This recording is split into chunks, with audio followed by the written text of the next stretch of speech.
یہ مہینہ جو ہے بڑا مبارک مہینہ ہے۔ حدیث میں اس کو اللہ کا مہینہ بھی کہا گیا ہے، بڑا احترام والا ادب والا مہینہ ہے۔ سارے دن سارے مہینے اللہ ہی کے ہیں، اس میں یہ مہینہ بہت مبارک مہینہ ہے، اس میں بہت بڑی بڑی فضیلتیں ہیں۔ اس مہینے میں اللہ تعالیٰ نے حق کو سربلند فرمایا ہے اور باطل کو ناکام کر کے بتایا۔ اللہ کی قدرت، اللہ کی ہمیشہ یہی ہے عادت کہ اللہ تبارک تعالیٰ ہمیشہ حق کو ہی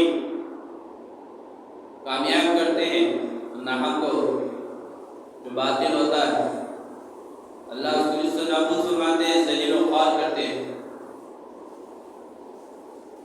آپ دیکھیں گے اسلامی تعلیمات کے اندر روایتیں بہت کثرت سے ملتی ہیں اس مبارک مہینے کی فضیلت کے بارے میں، اور بہت سے ایسے کام اللہ تبارک تعالیٰ نے پیغمبروں کے ذریعے سے فرمائے ہیں۔ اس مبارک مہینے کی 10ویں تاریخ کو خاص مقام مرتبہ ہے، اسے عام طور پر یوم عاشورہ کہا جاتا ہے۔ عشر کے معنی 10 کے ہوتے ہیں، یوم عاشورہ یعنی 10واں دن۔ اس مبارک مہینے کا 10واں دن اور بھی زیادہ مبارک۔ یہ مہینہ کوئی ملموس نہیں ہے، اس میں کوئی قباحت نہیں ہے، یہ بہت فضیلت والا مہینہ ہے۔ لوگوں کی علم میں کمی کی وجہ سے لوگ اس کو منحوس سمجھتے ہیں، قباحت سمجھتے ہیں۔ اس کے اندر کاروبار شروع کرنے کو، یہ نکاح وغیرہ کرنے کو، کچھ بھی کام اچھا کرنے کو پیچھے ہٹتے ہیں، حالانکہ یہ کامیابی والا مہینہ ہے۔ مہینہ بہت فضیلت ہے۔ آپ پیغمبروں کی تاریخ اٹھا کر دیکھیں گے، اکثر پیغمبروں کو اللہ تعالیٰ نے اس مبارک مہینے میں اور اس مبارک مہینے کی 10ویں تاریخ میں کامیابی سے سرفراز فرمایا۔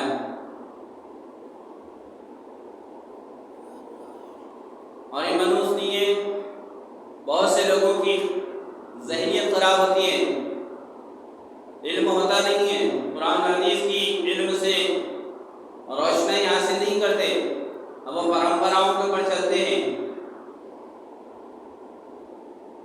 قبیلے، خاندان، رسم و رواجوں کے اندر ایسے پھنسے ہوئے ہیں، قرآن حدیث کی بات بھی ان کو سامنے جب کہی جاتی ہے تو لائٹ دیتے ہیں،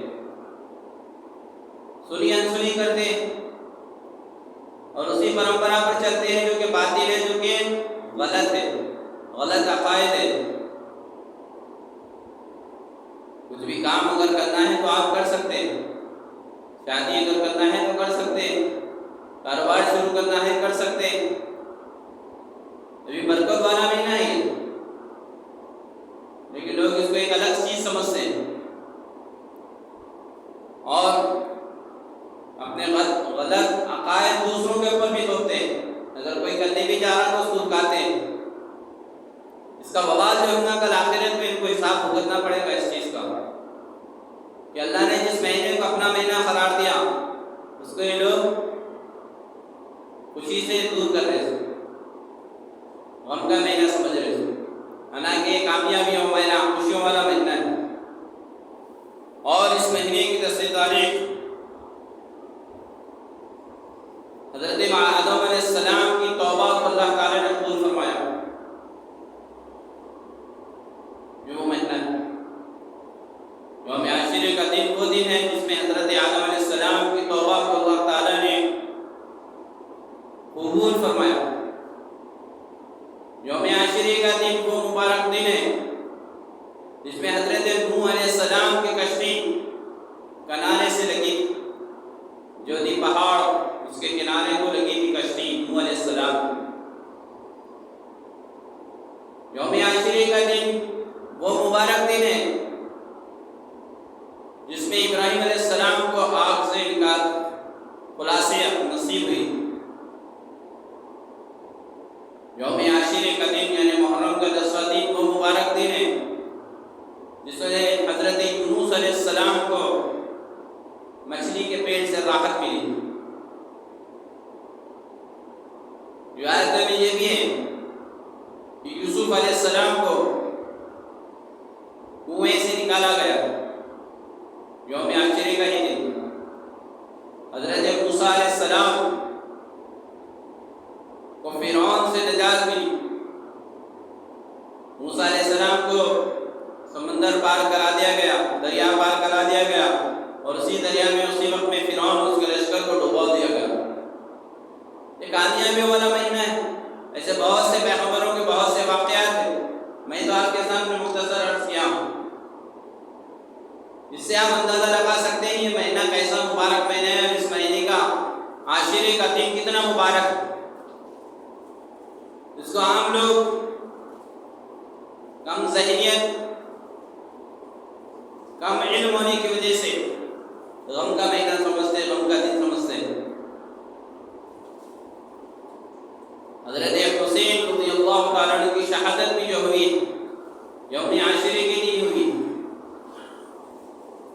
اگر وہ یزید کے ہاتھوں دب جاتے یا پیٹ پھیر کر بھاگ جاتے تو شاید کہ ہم مناتے، لیکن وہ تو حق کے لیے، اسلام کے لیے، شریعت کو بچانے کے لیے انہوں نے اپنے آپ کو قربان کر دیا۔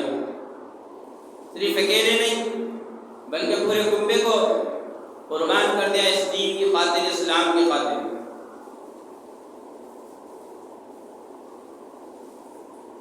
حضور پاک صلی اللہ علیہ وسلم جب حجۃ الوداع میں حج کر رہے تھے، اللہ کی طرف سے یہ احکام آیت نازل فرمائی کہ آج دین کو مکمل کر دیا گیا ہے۔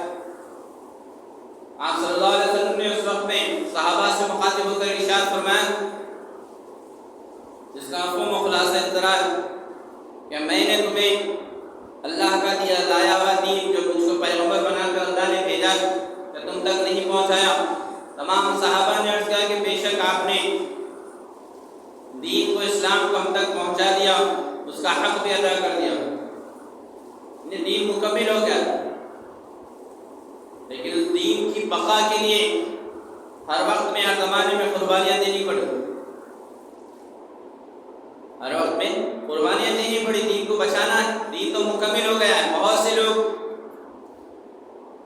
بات کرتے رہتے ہیں کہ بھائی دین تو اللہ کے رسول کے زمانے میں مکمل ہو گیا۔ بے شک اللہ کے رسول صلی اللہ علیہ وسلم کے زمانے میں دین مکمل ہو گیا، اسلام مکمل ہو گیا۔ اللہ نے اس دین کو، اسلام کو پسند فرما دیا اور مکمل کر دیا، آیت نازل فرما دی اللہ تبارک تعالیٰ نے۔ لیکن اس دین کو بچانے کے لیے ہر زمانے میں قربانی دینی پڑی، اور اسی قربانی میں سب سے کامیاب، سب سے اعلیٰ قربانی کسی ہے تو وہ حضرت حسین رضی اللہ تعالیٰ عنہ کے اور ان کے خاندان، جو کہ آل رسول ہے، اہل بیت جسے کہتے ہیں، اللہ کے رسول کے خاندان سے، اللہ کے رسول کے گھر سے۔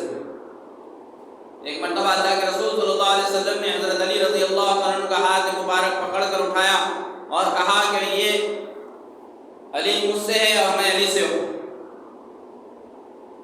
جو علی سے میں، اور علی کے حسین حسین سے جو محبت کرے گا وہ مجھ سے محبت کرنے کی وجہ سے ہے، اور جو ان سے بغض رکھے گا وہ مجھ سے بغض رکھنے کی وجہ سے۔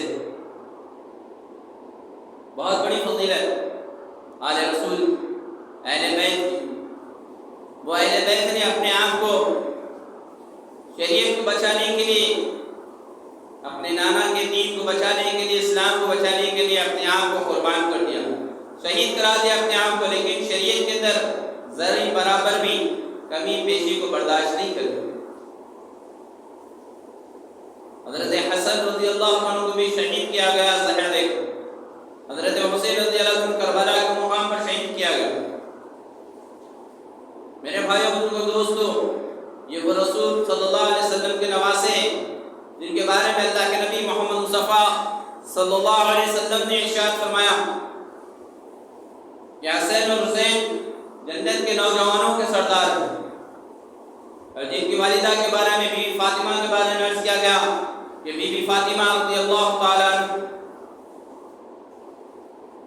خاتون جنت، جنت کے خاتون کی عورتوں کی سردار حضرت علی کی بڑی فضیلت، حضرت علی سے بی بی فاطمہ کا رشتہ جو قبول ہوا ہے وہ اللہ کی مرضی سے ہوا ہے۔ واقعی بیات آتی ہے کہ بہت سے رشتے آئے، آپ صلی اللہ علیہ وسلم خاموش ہو گئے اور حضرت علی آ کے چلے گئے، خاموش تھے۔ آپ صلی اللہ علیہ وسلم کو جبرائیل علیہ السلام کے ذریعے سے پیغام دیا گیا کہ بیٹی فاطمہ کا جو نکاح ہوا آپ کے حضرت علی کے لیے اللہ نے قبول فرمایا۔ اللہ کے رسول صلی اللہ علیہ وسلم اپنی بیٹی فاطمہ کے پاس جا کر عرض کرنے لگے، جس کا مفہوم و خلاصہ ہے کہ بیٹی تمہارے لیے حضرت علی کا نکاح منظور ہوتا ہے کیا تمہیں منظور ہے؟ پوچھے بیٹی سے۔ اس لیے جو نکاح کرنے والے حضرات ہیں نا، اپنے اولادوں کے اوپر ظلم و ستم نہیں کرنا ہے، پوچھنا ہے ان کو کہ تمہیں رشتہ پسند ہے یا نہیں ہے۔ بہت سے لوگوں کو دیکھا جاتا ہے پسند نہیں رہتی زبردستی کے ٹوک دیتے ہیں، جس کا نتیجہ بھی بعد میں بھگتنا پڑتا ہے۔ شریعت تو یہی ہے، سنت تو یہی ہے کہ پوچھا جائے۔ تو بات ہو رہی تھی یہ کہ اللہ کی طرف سے منظور کیا گیا رشتہ بی بی فاطمہ اور حضرت علی رضی اللہ تعالیٰ عنہ، جن سے اولاد پیدا ہوئی حضرت حسن حضرت حسین رضی اللہ تعالیٰ عنہ۔ تو کیا مقام و مرتبہ ہوگا ان کا؟ کبھی آپ خطبہ دیتے رہے، ایک مرتبہ آپ صلی اللہ علیہ وسلم خطبہ دے رہے، خطبہ واجب ہے، حضرت حسین حضرت حسین رضی اللہ تعالیٰ عنہ سامنے سے آئے تو آپ صلی اللہ علیہ وسلم نے خطبے کو روک کر جا کر حضرت حسین حضرت حسین رضی اللہ تعالیٰ عنہ کو اپنے گود میں اٹھا لیا۔ وہ مقام مرتبہ حضرت حسین رضی اللہ تعالیٰ عنہ کا حسن رضی اللہ تعالیٰ عنہ کہ آپ صلی اللہ علیہ وسلم گھوڑی بنتے اور آپ بچوں کو بٹھا لیتے ہیں پیٹھ کے اوپر۔ ایک صحابی نے جب دیکھا تو فرمانے لگے کہ کیسی اچھی سواری ہے کہ حضور صلی اللہ علیہ وسلم گھوڑی بنے ہوئے، گھوڑا بنے ہوئے ہیں اور آپ کے نواسے آپ کے اوپر سوار ہیں۔ تو ایک صحابی نے دیکھ کر خوش ہو کر فرمایا کہ کتنی بہترین سواری ہے۔ تو آپ صلی اللہ علیہ وسلم نے فرمایا اس کا مفہوم و خلاصہ ہے، دیکھتے نہیں سواری کیسا شاندار ہے۔ کبھی تو آپ صلی اللہ علیہ وسلم نے حضرت حسین حضرت حسین رضی اللہ عنہ کے لب مبارک کو چوما ہے، کبھی گردن کو چوما ہے، جیسا ہم پیار سے اپنے بچوں کو چومتے ہیں، بوسہ لیتے ہیں۔ حضرت محمد مصطفیٰ صلی اللہ علیہ وسلم نے بھی اپنے نواسوں کو بہت پیار اور محبت کیے۔ وہ نواسے رسول کو شہید کیا گیا اس دین کے بعد۔ شریعت کو بچائے، آپ چھوڑے نہیں شریعت۔ یزید کے ہاتھ میں بیعت ہونا تھا، یزید کے اندر کئی ایسی اس کی حکومت کے اندر ایسے کئی کام ہو رہے تھے جو کہ شریعت کے خلاف، تو اس کو گوارا نہیں کرے۔ اگر میں بیعت اس کی قبول کر لوں گا تو ہوگا یہ کہ پھر وہ جو شریعت کے اندر جو کمیاں آ رہی ہیں، جو غیر شرعی عمل ہو رہا ہے، وہ پھر عام ہو جائے گا۔ فیوچر میں جو ہے نا اور بھی اس کے راستے کھل جائیں گے غیر شرعی اعمال، تو اس کے لیے انہوں نے بیعت کو قبول نہیں کیا۔ اور یزید یہی چاہتا تھا کہ آپ بیعت ہو جائے تاکہ تمام لوگ آپ کے بیعت ہونے پر وہ بھی بیعت ہو جائیں گے۔ اور اس نے لوگوں کو ایک لشکر کو بھیجایا، کربلا کے مقام پر روکا گیا حضرت حسین رضی اللہ تعالیٰ عنہ، اور وہاں پر جو ثانیہ احوال ہیں آپ بخوبی واقف ہے، ہر سال آپ سنتے رہتے ہیں شہادت کا جو واقعہ ہے کہ پیاسے نواسوں کو شہید کر دیا گیا، چھوٹے معصوم بچوں کو شہید کیا گیا، پانی کو تڑپایا گیا، چاہتے تو دعا کرتے اور پانی زمین سے نکل جاتا یا آسمان سے برس پڑتا، لیکن بتانا تھا ساری انسانیت کو کہ دین کے لیے کیسی سے کیسے قربانی دینی پڑے تو تم قربانی دینے تیار ہو، لیکن دین کا سودا مت کرو، شریعت کا سودا مت کرو۔ اسلام کی جو تعلیمات اللہ اس کے رسول صلی اللہ علیہ وسلم کے ذریعے سے پہنچی ہے، اس کی حفاظت کرنا ہر ایک کی ذمہ داری۔ اور یہ بتایا حضرت حسین رضی اللہ تعالیٰ عنہ اور آپ کے پورے اہل نے، پورے خاندان نے آپ کے بتایا. اور یہ بتاتے ہیں کہ 72 لوگ کربلا کے موقع پر شہید ہوئے، جس میں حضرت حسین رضی اللہ تعالیٰ عنہ کے ساتھ ان کے اور 5 بھائی ہیں، 6 حضرت علی رضی اللہ تعالیٰ عنہ کے 6 بیٹے شہید ہوئے. اس وقت میں حضرت علی رضی اللہ تعالیٰ عنہ کے 6 بیٹے شہید اس وقت میں ہوئے ہیں کربلا کے موقع پر. پھر بھتیجے ہوئے تو وہ الگ ہے، دوسرے اور خاندان کے لوگ شہید ہوئے تو وہ الگ. تو شہادت ہم کو کیا پیغام دے رہی؟ شہادت کے وقت میں کربلا کے دن، کربلا کے مقام پر جب یوم عاشورے کے دن جب آپ کی شہادت ہوئی ہے، اس وقت میں ظہر کا وقت جب آیا تو آپ نے کہنا بھیجا کہ نماز کے لیے وقفہ دیا جائے، جنگ روکی جائے. شاہدون نے جو اس وقت میں کوفیوں کا وہ ذمہ دار تھا، اس نے کہا کہ نماز کے لیے بھی وقت نہیں دیا جائے گا. تو جب آپ کو آگے پیغام سنایا گیا تو آپ نے کہا کہ ٹھیک ہے، تھوڑے لوگ جنگ کرو، تھوڑے لوگ نماز پڑھیں گے، اور پھر تھوڑے لوگ نماز پڑھ کے پھر جائیں گے اور دوسرے لوگ نماز پڑھیں گے.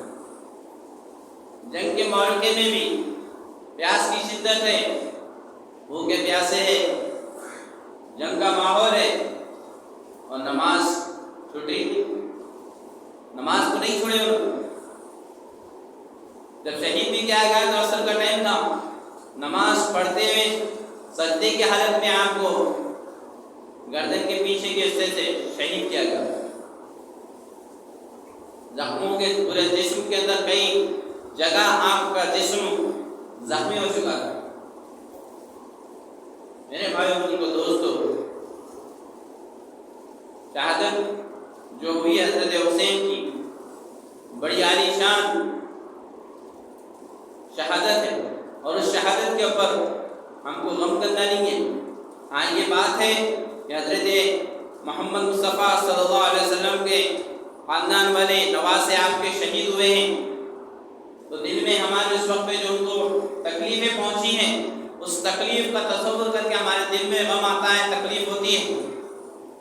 وہ ایک ایمان کا حصہ ہے، وہ ہونا ضروری ہے، لیکن اس کو سامنے رکھ کر ہر سال غم کا دن منانا، ہر سال غم منانا، ہر سال ان کو شہید کرنے سے حالات پیدا کرنا، ہر سال ان کی زیارت کرنا، ہر سال ان کا چہرم کرنا، یہ اسلامی تعلیمات کے خلاف ہے.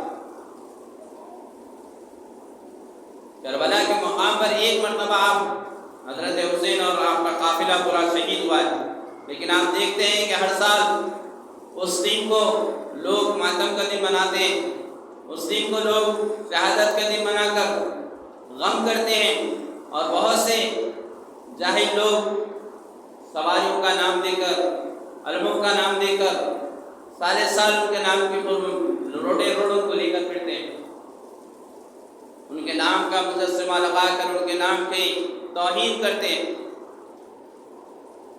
آپ کو معلوم ہونا چاہیے کہ صحابی جو رہتے ہیں ان کے نام کو ادب احترام سے لینا ہے. حضرت حسین رضی اللہ تعالیٰ عنہ، حضرت علی رضی اللہ تعالیٰ عنہ، علی اصغر رضی اللہ تعالیٰ عنہ، حضرت عباس رضی اللہ عنہ، صحابی کا جب نام آئے گا تو ادب سے نام لینا ہے. لیکن دیکھتے ہیں لوگ کس طرح سے بے ادبی سے ان کا نام لیتے ہیں، یا حسین یا حسین یا حسین یا حسین، یا امام یا امام یا امام. امام کی تعلیمات کی طرح حضرت حسین رضی اللہ تعالیٰ عنہ میں ان کی تعلیمات کی طرح، اور آپ کدھر جا رہے ہیں؟ یہ کہیں کی محبت ہے. آپ یزیدی نہیں ہوتے، آپ کوفی لوگ نہیں ہوتے، آپ غم منانے کے لیے ان کا کالے کپڑے پہن لیے اور غم منا رہے، نام سالے سال ان کے نام کے اوپر علمہ بٹھا رہے، پنجے لگا رہے، تعزیے بنا کر پھر رہے ان کے نام لے کر. جس وقت میں حضرت حسین رضی اللہ تعالیٰ عنہ شہید ہوئے تھے اور یزید کے دربار میں جب لے گیا ان کو، ان کے سر مبارکوں کو تلواروں کی نیزوں کی نوکوں کے اوپر اٹھا کر ان کے چہروں کو لے جایا گیا، سر مبارکوں کو، ان کے جسموں کو گھوڑوں کی ٹاپوں سے روندا گیا، اتنی بے حرمتی کی گئی ان کی. اور یہی سیم لوگ جو رہتے ہیں ویسے ہی ہر سال ان کا تعزیہ بنا کر، ان کے نام کا تعزیہ بنا کر، ان کے نام کے پنجے لگا کر گلی گلی روڈے روڈ پھرتے ہیں اور ان کے نام کو بدنام کرتے ہیں، ان کی تعلیمات کو بدنام کرتے ہیں. میرے بھائیوں بزرگوں دوستو، اصل تو تعلیم یہ ہے، اصل تو عقیدت یہ ہے، اصل تو محبت حضرت حسین سے یہ ہے کہ ہم ان کی تعلیمات پر عمل کریں، ہم ان کی تعلیمات پر عمل کریں۔ جس شریعت کو بچانے کے لیے انہوں نے شہادت قبول کی، اس شریعت کی حفاظت کریں، اس شریعت پر عمل کرنے والے بنے، نہ کہ ان کے نام کے اوپر ڈھونڈا پھر لیتے رہے کہ آپ کی ماں مر گئی تو ڈھول تاشا بجا پھرتے آپ کے والد مر گئے ڈھول تاشا بجا لیتے پھرتے آپ، ڈبے بجا لیتے پھرتے آپ، روڈے روڈ چیخ لیتے پھرتے بجا لیتے ہوئے۔ یہ کیسی محبت ہے حضرت حسین کی؟ یہ کیسی محبت کر رہے ہیں آپ حضرت حسین سے، کربلا کے شہیدوں سے، کہ آپ روڈے روڈ ان کے نام کے اوپر چیخم چاق چلاتے پھر رہے ہیں؟ باجے گاجے کے ساتھ، حالانکہ اسلام میں باجا حرام ہے، اسلام میں باجا جائز نہیں ہے، اور آپ دیکھتے ہیں جو عام ان کے اوپر آتے ہیں، لے لے کے گلی گلی پھرتے ہیں۔ کوئی صحابی، کوئی بزرگ آنکھ پہ آنے والے نہیں ہوتے ہیں، جو حاضری جو بولتے ہیں لوگ، حضرات آتے ہیں، سواری آئی، وہ صرف اور صرف شیاطین اور جنات ہوتے ہیں، غلیظ ناپاک جنات ہوتے ہیں، پاک جنات بھی نہیں ہوتے، وہ ناپاک جنات ہوتے ہیں، اور شیاطین ہوتے ہیں جو لوگوں کے عقیدوں کو خراب کرتے ہیں، لوگوں کے جو ایمان رہتا ہے اس ایمان کے اوپر ڈاکہ ڈالتے ہیں۔ نمازوں کے اوقات میں دیکھیے آپ تقریباً وہ لوگوں کو حاضری آتی ہے، اگر آنا رہتا تو کعبے کے امام صاحب کے اوپر کسی کی حاضری آتی، امام کی حاضری اگر آتی تو وہ لوگ زیادہ قریب ہے، مکے کے امام صاحب ہے، مدینے کے امام صاحب ہے، وہ لوگوں کے اوپر آتی، یا کوئی اللہ والے کوئی نیک بزرگ ہے ان کے آنکھ پہ آتی۔ لیکن یہاں دیکھیے آپ، جس کو نماز سے کوئی تعلق نہیں ہے، دین سے کوئی تعلق نہیں ہے، اسلام سے کوئی تعلق نہیں ہے، پہناوا دیکھیے اس کا، چہرہ دیکھیے اس کا، دیکھو تو مسلمان بھی گنتی میں نہیں آتے، ویسے لوگوں کے اوپر بولتے سو اتنے بڑے بڑے بزرگوں کے نام لے کر آتے ہیں۔ تو آپ اس سے اندازہ لگا سکتے ہیں کہ یہ کوئی اللہ والے نہیں ہوتے، کوئی بزرگ، کوئی امام نہیں ہے، بلکہ جو آنکھ پہ آئے وہ شیاطین اور جنات، جو بزرگوں کے نام، جو صحابہ کے نام لے کر ان کو بدنام کرتے رہتے ہیں۔ اسلام کے اندر بات کرنا ہے تو نرمی سے بات کرنا ہے، اخلاق سے بات کرنا ہے۔ قرآن میں بھی اللہ نے فرمایا کہ تمہارے لیے تمہارے نبی محمد مصطفیٰ صلی اللہ علیہ وسلم کے اخلاق بہترین نمونہ ہے، لیکن جس کسی کے پر بھی حاضرات آتے ہیں، سواری جس کے نام کی آتی ہے، آپ دیکھیے وہ نام، اس کی زبان کیسی چینج کرتی، ارے پورے سے بات کیسی کی باتیں کرتے ہیں، حالانکہ عورتوں سے پردہ کرنے کا ایک کام ہے اسلام کے اندر، شریعت کے اندر، لیکن جن کے اوپر حاضری آتی ہے وہاں پر پورے عورتیں ہی بنے ہوئے رہتے ہیں۔ کتنی تعلیم، اسلام کی تعلیم کیا ہے، کربلا کا پیغام کیا ہے، شہادت کا پیغام کیا ہے، حضرت حسین نے کس وجہ سے شہادت دی، وہ تمام چیزوں کو چھوڑ کر اسلام کے خلاف، شریعت کے خلاف، ان کی تعلیمات کے خلاف، شہادت کے پیغام کے خلاف زندگی گزار رہے ہیں لوگ، اور کہہ رہے ہیں کہ ہم صحیح ہیں۔ نہیں میرے بھائیوں بزرگوں دوستو، حسینی ہے اگر آپ تو آپ کی نماز نہیں چھوٹنا ہے، حسینی آپ پردے کا اہتمام کرنا ہے، حسینی ہے اگر آپ کو شہادت حسین کی محبت ہے، آپ کو شہادت حسین سے، تو آپ کی نماز کبھی نہیں چھوٹنا، آپ جھوٹ نہیں بولنا، آپ دھوکہ دہی نہیں کرنا، اسلام کی تعلیمات کو عام کرنا، قرآن و سنت کی تعلیمات کو عام کرنا، احادیث کی تعلیمات کو عام کرنا ہے، یہ پیغام ہے۔